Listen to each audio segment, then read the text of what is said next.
Hollingsworth. Send us your questions for OJ Hollingsworth. Live phone calls on the air. We're talking about long-term disability. I have lots of questions. I don't know a lot about it, in fact, so because we're talking about it, a lot of people might have questions as well. 613-789-6559, extension 2803, ottawa.morning at ctv.ca, by email or Facebook TV, Ottawa Morning Live. All the info there on your screen.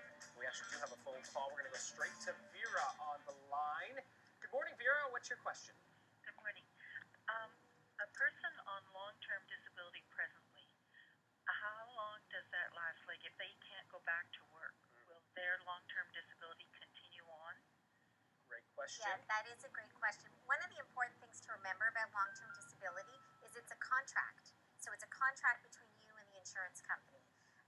And maybe your employer negotiated it, maybe you did. Okay. But the answer to that question is in the policy, right? So it's different depending on what you've purchased. For many people, it is a lifetime or to age 65, but there's a change in test after the first 2 years. So the first 2 years, the test for disability is easier to meet than after 2 years for most policies. So the first 2 years, it's can you do your job that you were in at the time you got sick.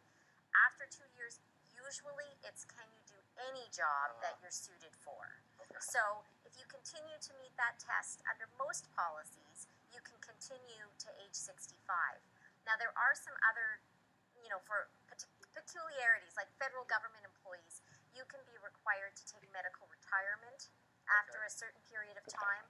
A lot of insurance companies can require you to apply for CPP disability to offset some of their long-term disability. So there are things they can make you do, but generally speaking, it's to age 65 if you can't work. Okay. Richard, I do want to tap into your brain a little bit. What if you're denied? Yes, that's a good question. What can you do? Yeah, as Brenda said, we always want to go back to the insurance contract and look at the person's rights. Many people think, well, I'm reluctant to go to court. Well, we don't want to rush off to court initially. We want to look at the denial letter and the insurance contract to see if we can appeal to the insurance company internally without even filing a lawsuit. Right.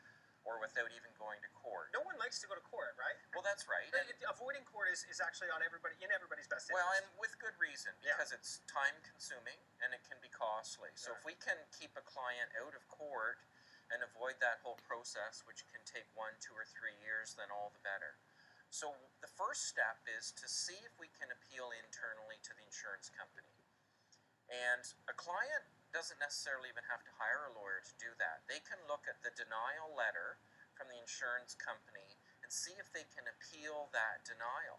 Okay. So actually write a letter to the insurance company as a form of an appeal to the insurance company, not involving any court and possibly not even involving a lawyer, and making their case in that appeal. What do they want to file? They want to file new medical evidence to show that they have a continuing disability under the policy, or any additional evidence to bolster or support that initial claim. Okay. And one tip on that, if they're going to do that, if a person's going to do that on their own, is to keep track of the date where they were denied. Okay. Because if they later do have to go to court, they want to keep track of that time because of limitation periods that might apply. This is all comes down to a type of human nature where you'll try and get away with whatever you can, right? So if denying it and has no pushback, then that's easier and less costly for a company, and so it's not surprising that they would try this. Yeah, no, I mean, people get denied all the time.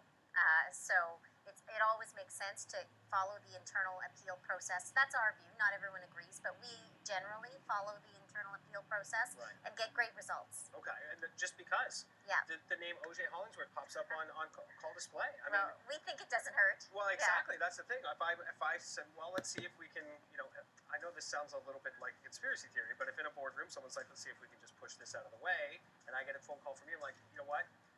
Hit the brakes. Let's look at this again at the very least. OJ Hollingsworth. And if you have questions for Ask the Expert, live phone calls on the air, 613-789-6559, extension 2803, Ottawa.morning at ctv.ca, by email or Facebook, CTV.